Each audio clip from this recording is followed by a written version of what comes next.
እኔ አላምንም አለ ሰውየው። በኢትዮጵያ ውስጥ በቢሊዮን የሚቆጠር የሀብት ማማ ላይ የተቀመጡ ባለሀብቶች እንዳሉ ታውቃላችሁ? አዎ፣ ለዛውም በዶላር። ችግራችን ብዙ ጊዜ ስለናጠጡ ባለሀብቶች ስናስብ ወደ አሜሪካ ወይም ወደ አውሮፓ ነው የምንሄደው። ነገር ግን በተለያዩ ፈታኝ ሁኔታዎች ውስጥ አልፈው በኢትዮጵያ ምድር ላይ የራሳቸውን ታሪክ የጻፉና የብዙ ሺህ ሰዎችን ህይወት የሚቀይሩ ግዙፍ ኩባንያዎችን የገነቡ ስኬታማ ባለሀብት መኖራቸውን አናቅም። ወደ ዝርዝሩ ከመሄዳችን በፊት ግን አንድ ወሳኝ ማሳሰቢያ፣ በእነዚህ ባለሀብቶች የተመዘገበው የሀብት መጠን በይፋ ተለክቶ የተቀመጠ ባይሆንም በዓለም አቀፍ የቢዝነስ መጽሔቶች በኩባንያዎቻቸው ስፋትና ባገኘነው መረጃ ላይ ተመርኩዘን መሆናችንን እናሳስባለን። ወደ ቪዲዮ።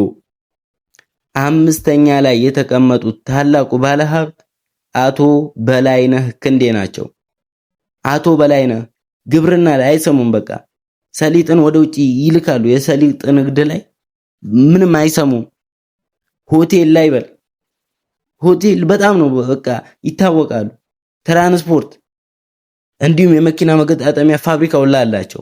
የሚታወቁበት ደግሞ አንድ ታላቅ ግሩፕ አላቸው፣ በላይነህ ክንዴ ግሩፕ ሚል። በሆቴል በኩል ብትል ኤሊያና ሆቴል ሚል ሆቴል አላቸው።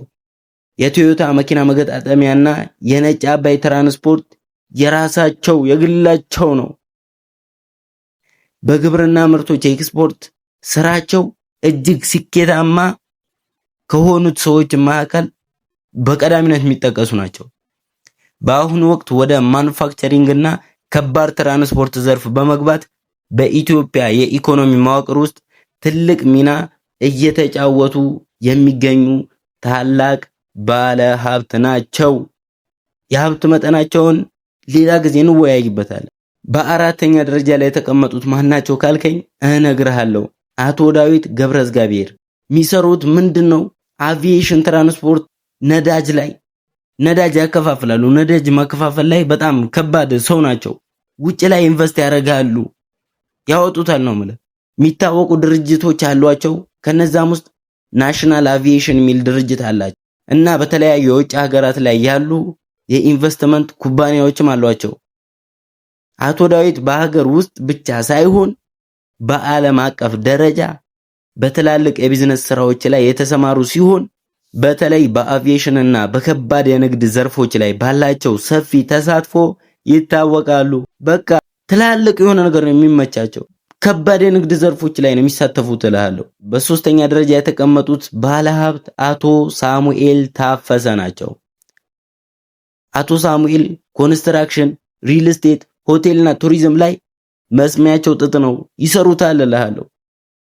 የሚታወቅ ድርጅት አላቸው። እሱም ሰንሻይን ኢንቨስትመንት ግሩፕ ይባላል።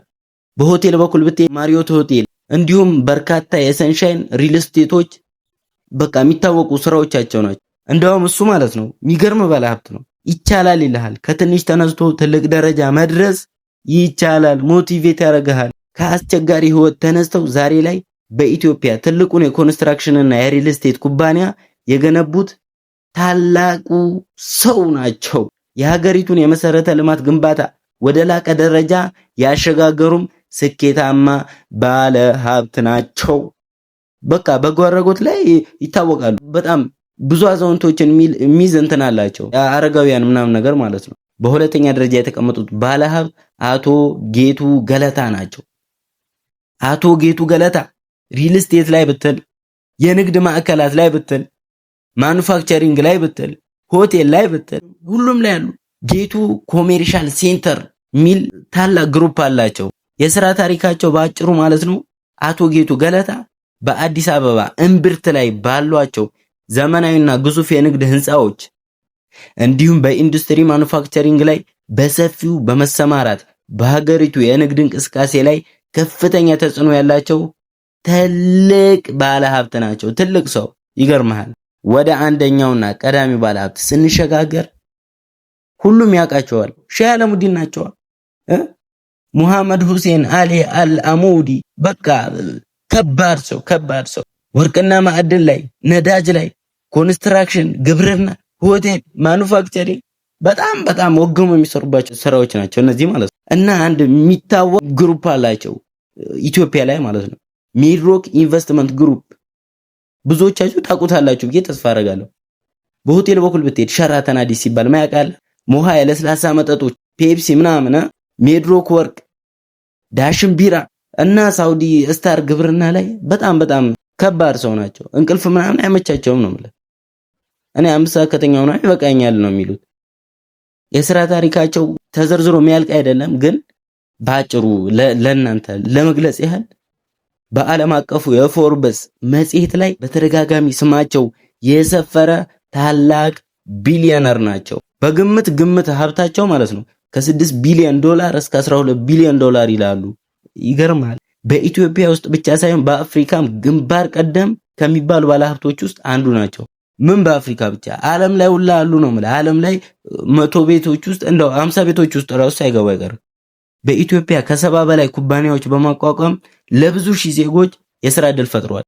መመስገን ይገባቸዋል ለስራቸው ብቻ ማለት ነው። ሌላውን እና ቪዲዮ ከተመቸ ሰብስክራይብ ታረገዋለህ እርግጠኛ ነኝ። ለዛም ተስፈኛ ለሆነውም ጀለስ ሼር አድርግለት። በቀጣይ ቪዲዮ እስከንገናኝ ድረስ ሰላም ሰንብቱ።